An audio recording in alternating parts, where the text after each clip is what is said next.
Welcome to the Gift Club, and I'm very excited to be joined by Kathy Heath. And Kathy is the co-founder and CEO of Healthy Minds Club. She takes care of the general running of the company with a particular focus on sales and marketing. Kathy and I will be discussing how there is a huge gap in the corporate space in terms of understanding how we should engage and empower employees to take care of their own mental health and well-being to prevent issues from occurring. We will also be chatting about the launch of Healthy Minds Club, a positive mental health company dedicated to empowering its customers to prevent mental health issues and to truly thrive. It's great to have you as a guest, Kathy. Welcome. Thanks, Hadie. It's a pleasure to be here. Thanks for having me. So we'll touch on the extent of the issues that exist in the corporate space later, but first it would be great to get to know you a bit better, Kathy. What's your story? How do you get from financial services to positive mental health? Well, yeah, that's a good question. Well, there's actually a direct link, Hadie. It all started when I was working in the financial services space a while ago, where I actually became very mentally ill. I was so ill, I was signed off for work for 3 months and I physically couldn't function. I couldn't get out of bed and I was diagnosed with clinical depression. How did I get there? A mixture of things, really. Unfortunately, I suffered bullying in the workplace, which got worse as my mental health declined. A truckload of limiting beliefs, which played into this, and also a genetic predisposition to mental health issues, without any awareness or understanding of what was happening to me or how to solve it. So through this long period of recovery, I learned that it was not all my fault. My line manager at the time played a significant part in the decline of my mental health. As my outputs reduced, despite working 7 o'clock in the morning till 11 at night, it was deemed as a performance issue. And this was really the perfect storm to kind of feeding my limiting beliefs evidence that I wasn't good enough, I didn't know enough, I was a failure. And after being a consistent high performer throughout my career and in all aspects of my life, really, it was really soul destroying. So I was eventually given a mediocre rating and soon after diagnosed as clinically depressed and signed off sick for 3 months. And when I came back, this mediocre rating actually led to my displacement. At that point, I felt strong enough to challenge it and went to HR and was told that I did have a case, but as they don't like a fuss, I would probably be asked to leave quietly with a compromise agreement, regardless of the company playing a part in the situation. So, as positive as ever, I decided to focus on doing something positive in my life and also for others. So my mission was born, really. My mission to make sure that nobody else went through what I did, and to lobby to drive change in the corporate space around, positive mental health and really preventing issues from happening in the first place.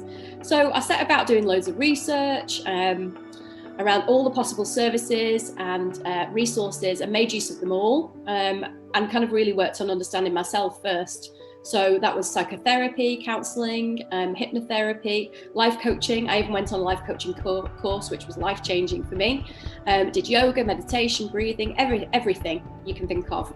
And I started to map all the things that actually made up my own mental health and how each of those experts could actually positively influence my mental health and prevent issues from happening in the first place. So I kind of built my own personal resilience toolkit and met a lot of great people along the way.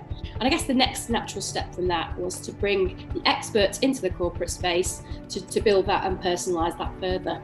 And in addition to feedback that I was hearing out in the market, where in the incentive marketing and employee benefit space, there was actually a huge gap in terms of positive mental health and just generally well-being solutions in the marketplace. Let's go back to the stats a bit. So 17.5 million work days per year are lost to sickness related to mental health issues, with a cost to our economy of around about 45 billion.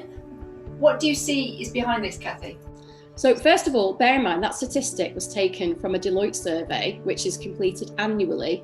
And that was from early 2020, before the effect of the pandemic was truly known. So this is likely to have increased substantially since then. Something we'll be tracking. But I think there's a number of factors influencing this, actually. And I think the first one is just a general lack of awareness of what actually mental health is. I know that it's clear that we're removing the stigma, we're driving awareness of mental health and well-being. But there's still a lack of understanding of what makes up our mental health and how to influence it. According to Mental Health First Aid England, only 500,000 people have been trained as mental health first aiders since 2009. Wow. And out of 39.92 million people logged on the recent Office of National Statistics report, this represents 0.01% of the working population with the knowledge of how to spot mental health problems and what to do about it. The second point is actually a lack of understanding around some of the indicators around what leads to poor mental health. According to a 2020 Investors in People survey, 3 in 4 people are stressed at work, or 75%. 3 in 5 people lose sleep due to work, which is 60%. And other behaviours that are kind of culturally driven that lead to this point. So the first one is leavism. People are just too scared to actually take leave due to a perception of losing control or not being present, driving, which could drive more stress. And then presenteeism, which is the ability to the lack of ability to ever switch off, leading to chronic stress. The third point is just a general lack of awareness around what can be done to prevent mental health issues. The Health and Safety Executive recently reported in The Guardian that there's limited evidence that mental health first aid training leads to sustained improvement in the ability of those trained to help colleagues experiencing mentally ill health. And the fourth point really is lots of unknowns around the impact of the pandemic. According to a recent poll by Mental Health First Aid England, 1 in 4 people hadn't had any mental health check-ins during the pandemic. I'm sure we'll see the fallout of that, and we continue to do so. But that's surely got to be quite a simple way to tackle that and to spot signs of stress and poor mental health. And I think there are kind of other drivers behind this. So lack of any wellbeing strategy in place, which starts with an exec sponsor. Mental health not being seen as a business risk, in addition to a huge return on investment opportunity. HR leaders struggling to measure the well-being of the workforce overall.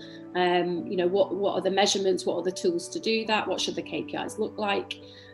Struggling to actually get the budgets and prove the return on investment. Struggling to know where to source. Where do I start with actually finding the right suppliers and providers to build my strategy? Because of lack of understanding around the credentials, the regulations, and credibility. And really, it's actually becoming quite a crowded marketplace with gimmicky tools and that really only scratch the surface of the problem. And kind of woolly terminology around well-being and wellness, and kind of in some ways veering away from what mental health actually is.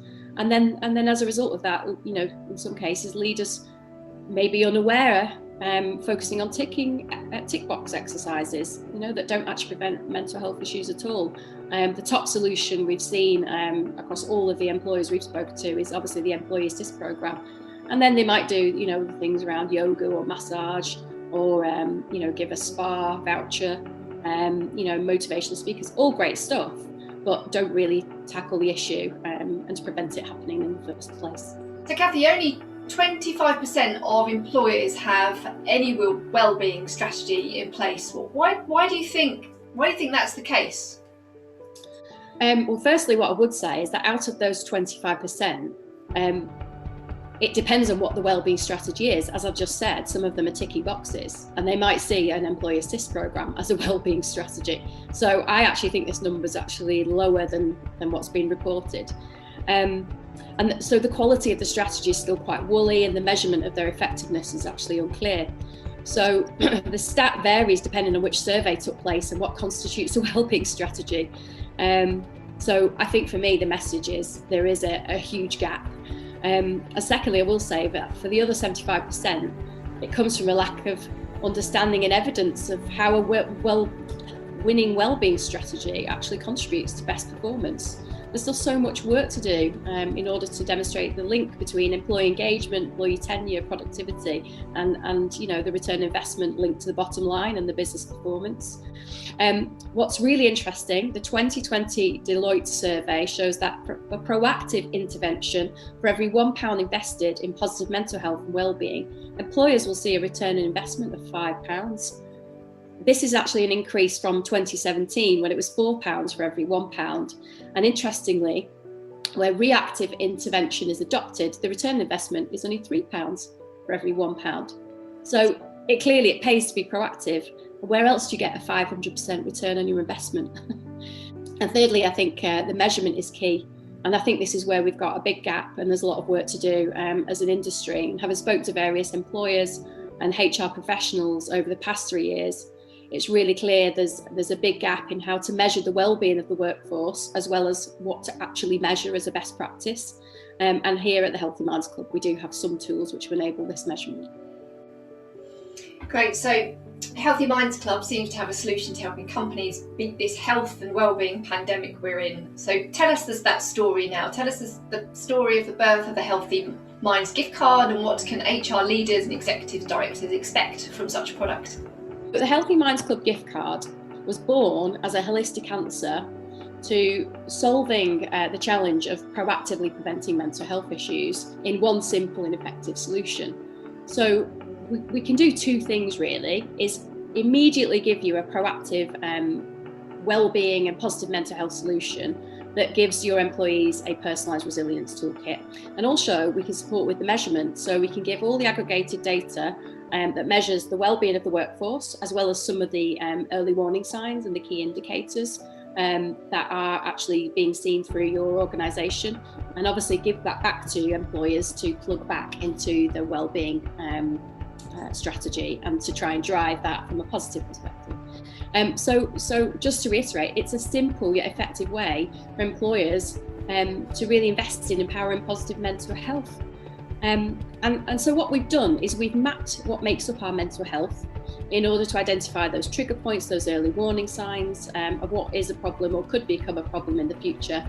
And we pick that up initially, and then we connect the employee with the relevant expert in order to address this issue. And as I said, build the personalised resilience toolkit. So in addition to that methodology, what we've done is we've onboarded a very select portfolio of experts, and the panel really have been screened according to their credentials, their qualifications, their insurance, and most importantly, the alignment with our values around promoting positive mental health. So leaders can really get hold of gift cards in bulk, directly from us. We can either provide codes for them to distribute themselves with a nice little email, or we can distribute them to the employee directly with any bespoke messaging, branding, whatever's required and fits within the wellbeing strategy really. And then we work in partnership with HR leaders to share that data and, as I said, plug back into that wellbeing strategy. So simple, effective, but with immediate results and some data to back that up. I think it's great, and I just love how your personal stories paved that way for your entrepreneurship in this space, Kathy. I think it's obvious that majority of companies are ignorant about this subject, but not on purpose. And it obviously comes down to the education. That's where it needs to start at the leadership level first. And it seems that Healthy Minds Club can help with the strategies to identify what it is, the signs of mental health issues, and most importantly, how to prevent it.